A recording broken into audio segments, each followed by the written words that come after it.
What's up everyone, OJ here. Welcome back to another video that I'm pretty sure is going to be an awesome video. So make sure you stick through towards the very end because it's going to be a great video. But we have a number of different things to talk about when it comes to Nintendo Switch. And yes, all of you guys, you guys know the Switch was supposed to fail. But before we get into that, guys, we have the Nintendo Switch game of the day. It's Final Fantasy 12, the Zodiac Age. You can go pick this game up right now on the Nintendo Switch at Best Buy. I think it's like 20 bucks that I paid for it, and I'm pretty sure I've paid for that game at least 2 or 3 times because I know I have it on the PlayStation 4, and yeah, now I have it on the Switch. The Xbox One version, that one's also really good too. I think it runs at 60 and everything, backwards compatible. So whatever version you want to go with, you can pick it up. But yeah, great game. Final Fantasy 12, the Zodiac Age. Now let's get into business here, guys, because the Nintendo Switch was supposed to fail. And honestly, it's looking like this year, like I'm making a prediction. This might be a little bit out there for the beginning of the video, but it looks like the Nintendo Switch could pass up the Wii by like early next year. If Nintendo has the stock, because this year is just absolutely loaded, or at least it's going to be loaded. You know it's going to be loaded because of February. We got 2 big first-party games coming out, or 2 big exclusives, Bravely Default 2 and also Super Mario 3D World plus Bowser's Fury, both in February. So that's already a pretty good start to the year. Atelier Ryza, multi-platform game, Persona 5 Strikers, multi-platform game. So a lot of good stuff already. But let's discuss this whole thing about the Switch. It was supposed to fail. I remember going back to 2016, 2017, especially 2017. Oh man, that was interesting because I've been covering Nintendo since I think 2011. I think that's when I started. So hooray, 10 years or so. Yeah, whatever. But yeah, like I've been covering Nintendo and gaming for a long time. And I remember the Wii era, obviously things were amazing in the Wii era. I mean, people still hated like crazy, and I had my complaints here and there. You know, some of it was valid, a lot of it wasn't.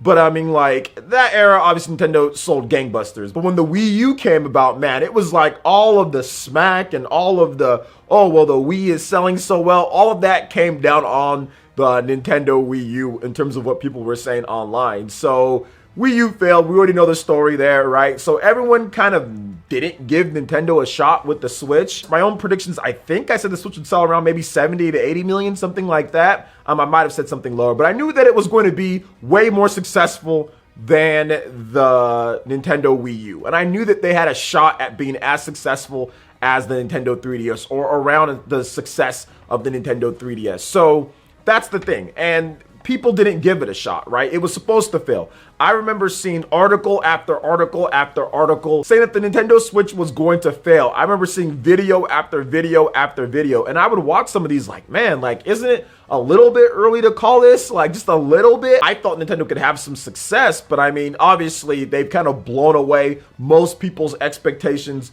when it comes to the system. And the reason why people were very skeptical was obviously the third-party support. Lots of people blamed the Wii U, saying, hey, it didn't have enough third-party support. That's the reason why it failed. But there was many other factors when it comes to marketing, when it comes to the type of first-party games.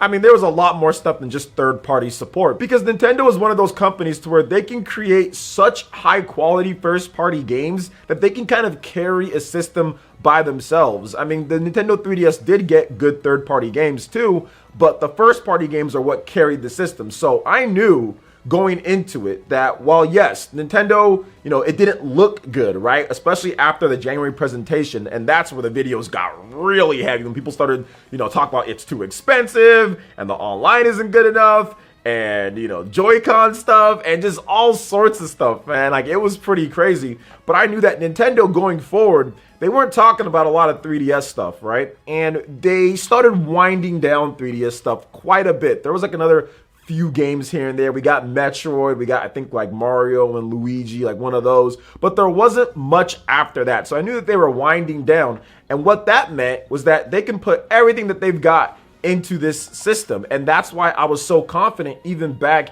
in early 2017, especially after that presentation, after I watched it at least I think 3 or 4 times. I watched that whole presentation to see any signs or clues or something towards like, you know what, Nintendo's not looking so good here. Nintendo might jack this one up, but after watching it multiple times and seeing the games and seeing what they were going for with the system, I was like, no, this is going to be successful. This is going to be pretty good. And if they get people to buy the system based off of the strength of their first party games, then more third parties will jump on. And that's pretty much what's happened. Now, does the Switch still have every single major game out there or franchise? No, it's not even close. And I don't really think that they're going to get that. But what they do have is so many games that are coming to the system and so many ports of older titles that didn't come to Nintendo systems. I mean, stuff like Doom, for example. Doom hadn't been on Nintendo system in so long. There was Skyrim. There was no Elder Scrolls on any other Nintendo system out there. So Bethesda was showing huge love. Square Enix was showing love as well. We got the Final Fantasy games, you know, stuff that never showed up on Nintendo platforms before when it comes to some of the last generation ones.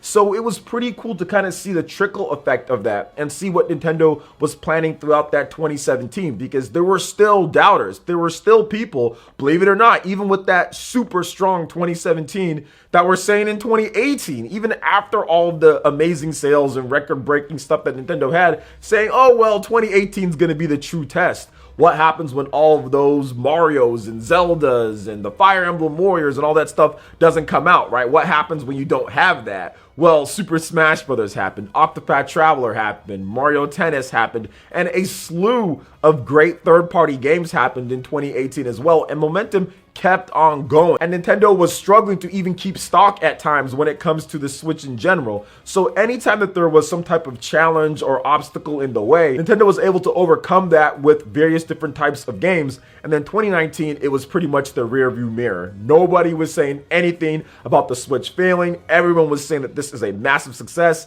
And 2019 was their best year since 2017, because there was just so many great games in 2019, from Astral Chain, Fire Emblem, Three Houses, Link's Awakening. You had the Nintendo Switch Lite. I mean, there was just a lot of content, so many first party and third party games, and that's continued to roll to the point to where now with the MPD, we've got like what, 24, 25 straight months in a row over 2 years of Nintendo being the top selling system here in the US. That is absolutely insane. I think that is the best of all time. Nintendo's revenues are hitting right around where they're at on Wii, or sometimes even being higher than that in terms of what they're doing from a profitability standpoint, from a revenue standpoint. So that's amazing to see. Obviously, they don't have the huge boost of the DS and the Wii having that two-factor system, but I think times have changed. Things are different. You can't have a split fan base anymore where only some games go here and other games go there. You have to have it to where you make it available across the board. And I think that's what doomed the Vita, as well as Sony was kind of putting everything they've got towards their home consoles too. So that's the interesting dynamic with this, right? Every single bit and along the way, things were supposed to crumble. Things weren't supposed to be good for Nintendo because they weren't getting this big game or that big game. How many times did you see new Call of Duties, Assassin's Creed, all these different games coming, Star Wars, just all this stuff, you know, and not on Switch, not on Switch, not on Switch, not on Switch. And everyone was saying, oh, that's going to be the game. Oh, that's it. That's what's going to cause people to jump over or just stop playing Nintendo or whatever the case is, right? And nothing happened. It was just like Nintendo kept on selling more and selling more and selling more. And people started realizing, wait a minute, like a light bulb went off in their head. I mean, I knew this all along because I'm always a multi-platform gamer. But I think that for everybody in large was thinking, well, I can own multiple systems. I can have a Switch Lite. I think that's really where people started noticing it, because the Switch Lite is cheap, right? It's $199. So they're thinking, okay, I can play my Xbox and my PlayStation, but I can also play Nintendo's games and just enjoy Nintendo for what it is. It's not going to have everything that are on my systems that I already have and I can play and enjoy there. I don't need to have that. What I need to have is great first-party games and cool experiences to play anywhere that I want. So I think once people started realizing that and it became more affordable, I think all of that, Nintendo's doomed and it's going to flop with the Switch and all that, kind of completely went away. I mean, yes, there's still some people who still feel one way or another, and that's fine. Everyone's entitled to an opinion on it. But I think at this point, we can all sit here and say that the Switch is a resounding success. And like I was stating with the predictions here, I do think that we're going to see a huge year. I mean, if you look at it, Legend of Zelda Breath of the Wild 2, if that launches this year. We've got Bayonetta. I think that that could come out this year. I think we've got at least 3 to 4 surprises from Nintendo that they're just going to unleash this year. I think that it is going to be an amazing year for the Nintendo Switch because you usually don't see Nintendo stack games unless they're trying to just get stuff out because there's not enough months in the calendar, right? They have to space some stuff out from first party and third party.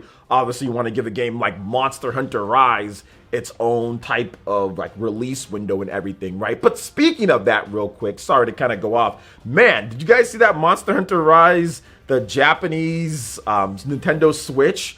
Goodness gracious, that looks absolutely amazing. And that's another thing, you know, when it comes to Monster Hunter, yo, that's going to really move systems in Japan. I mean, like, thought the sales were good now. Wait till the end of March. I think that's when we're going to just start seeing crazy numbers, even bigger and better than what any of us even expected for the Switch, especially early in the year. But I mean, if you're looking at everything combined here, what we're talking about, guys, everything so far, I think it's pretty crazy to see overall. Nintendo's done really good, but I think it's time for the next step. I think that Nintendo has to continue this momentum, seize the opportunity that they have in order to create something even bigger and better for the next system that they're doing or for a revision that they're doing. There's been so many rumors of a Nintendo Switch Pro at this point, or a Nintendo Switch Revise, or Nintendo Switch Plus, or whatever the heck you want to call it, an improved Nintendo Switch. I think that if they did release that this year, I think it might surprise people.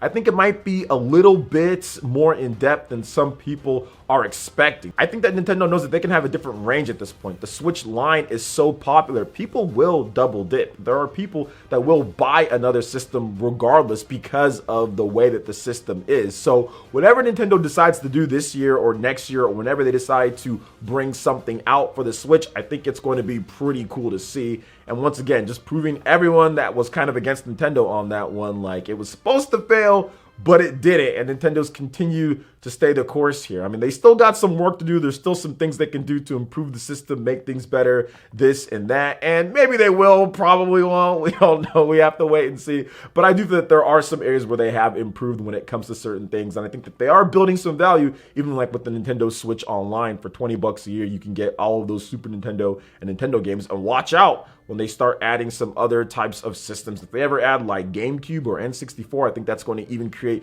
even better value for the system itself and for the subscription service that they do have. But we're going to have to wait and see how it all plays out. But what are you guys' thoughts? What do you guys think about the Nintendo Switch in terms of things right now? What were your thoughts back when it first came out? Remember, it was supposed to fail. Were you not saying that? Were you saying that? Were you one of those? It's okay. Don't be shy. I'm not going to make fun of you guys in the chat or anything like that. We're just having a nice discussion here. So what do you guys think? Let me know your thoughts in the comment section below. All right, guys, that wraps it up for this video here. Check out the links in the description. We've got Twitter. Go and give us a follow on there. Stay up to date on all the latest gaming news and information. Also, make sure you like, comment, and subscribe, and share this video if you can. Thank you guys so much for watching. We'll catch you for the next one.